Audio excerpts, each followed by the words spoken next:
About 130 years ago, a notorious serial killer, called Jack the Ripper, terrorized the British capital, London. The man who killed a number of women within months marked the beginning of the now acquainted serial killing phenomenon, because he committed his crimes in a horrible manner and with complete detachment of emotion. In the years that followed, many tried to identify Jack the Ripper's identity, but failed, and that is why the movie, Jack the Ripper, used the appeal of the case, which presented the documentary with all the modern techniques of forensic medicine in the 21st century, to try to close this long-running case. This film is the first in-depth investigation of one of the largest unsolved mysteries in criminal history, and this investigation provided substantial evidence to help reach the truth of one of the most famous and oldest cases in the world.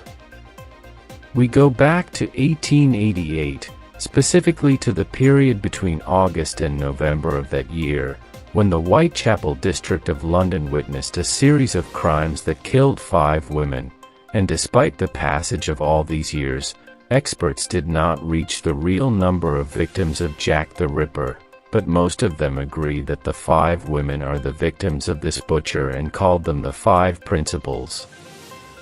There are many stories and news that were published in the British newspapers at the time about what happened in Whitechapel, and investigations were conducted and massive searches were launched to catch the killer, but all these attempts failed. And about these crimes, criminologist Professor David Wilson says, "Through the cases that I studied or worked on, there was a pattern of serial crimes, and this pattern provides investigators with several clues indicating the identity of the perpetrator. However, finding new evidence will not be easy, because many of the original sites where or near the crimes took place no longer exist, but the investigation team was able to obtain medical reports that contain detailed information about the murders. That is why the team asked one of the best forensic doctors in Britain to help explain how the serial killer's methods and violence against his victims evolved. Forensic medicine specialist Dr. Jason Payne James says, standing near a digital autopsy table, that this table is an amazing educational tool. For example, when trying to explain injuries suffered by a victim in any crime before the court, this table enables us, through special slides, to explain the structural map of the body and the composition of its organs.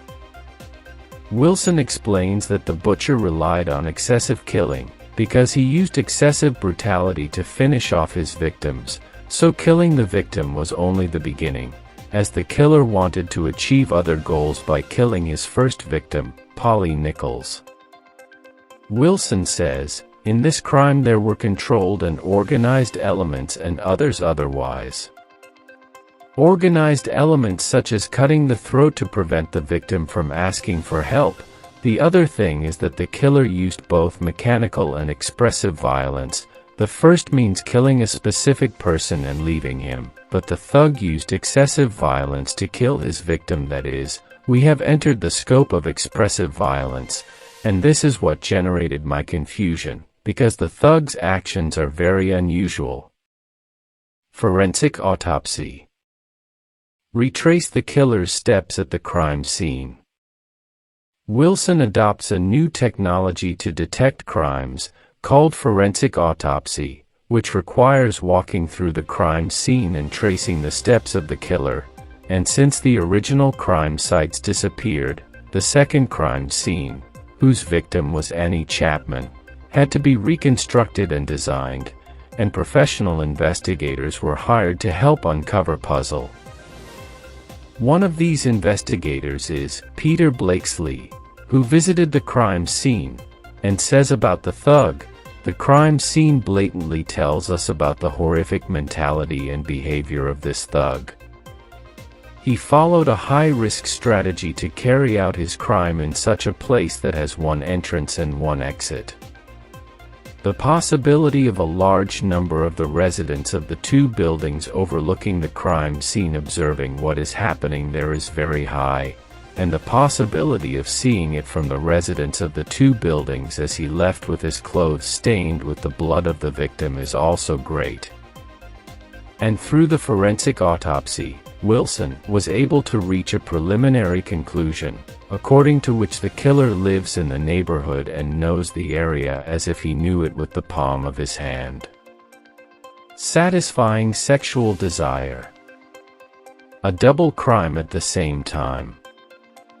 After the killing of Chapman, the serial killer committed a double crime that claimed the lives of Elizabeth Stride and Catherine Eddowes, as he killed them with a time difference of about an hour and in two areas separated by 1.5 kilometers, and for this reason the timing and geography of the region are in themselves important evidence, because they tell that the killer knows the area in detail.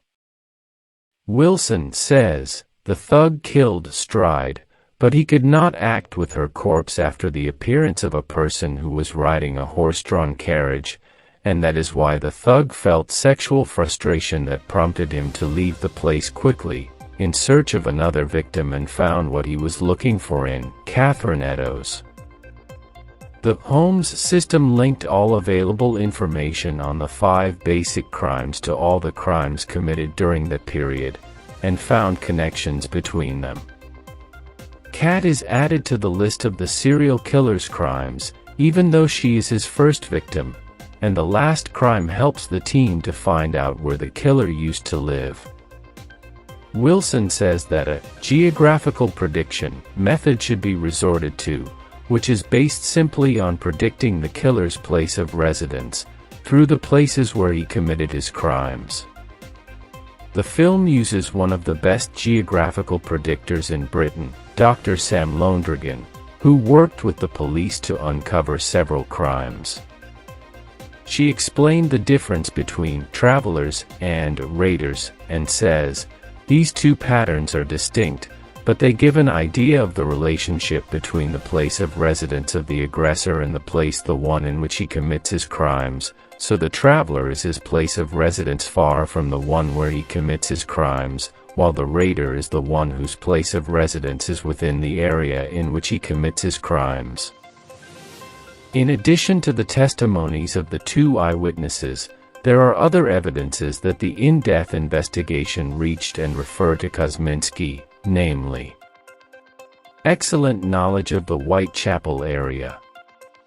During the night of the double murder, he went home to change his clothes after the first murder.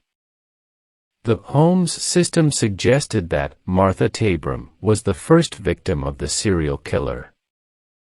Geographical prediction showed that serial killers lived near their victims, and Kosminski lived only hundreds of meters away from where the Tabram crime took place.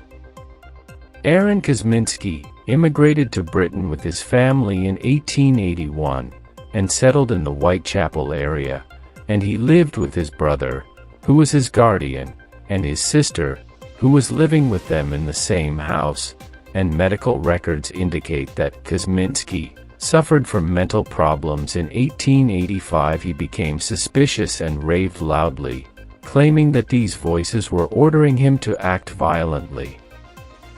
But what attracted the police to him? Wilson says, the police launched extensive investigations, and knocked on the doors of the houses to search for any evidence of the perpetrators of the Mary Jane crime, and during these investigations they reached the Kosminski family, met Aaron, and monitored him informally, and this surveillance prevented him from continuing his crimes, but that was not the end, as his family placed him in a home for the mentally ill in 1890, after he attacked his sister with a knife, and since then he has moved between the homes of the mentally ill. The man who is the most notorious serial killer in Britain died after suffering from gangrene in 1919, that is, 31 years after he committed the crimes of what was known as Jack the Ripper.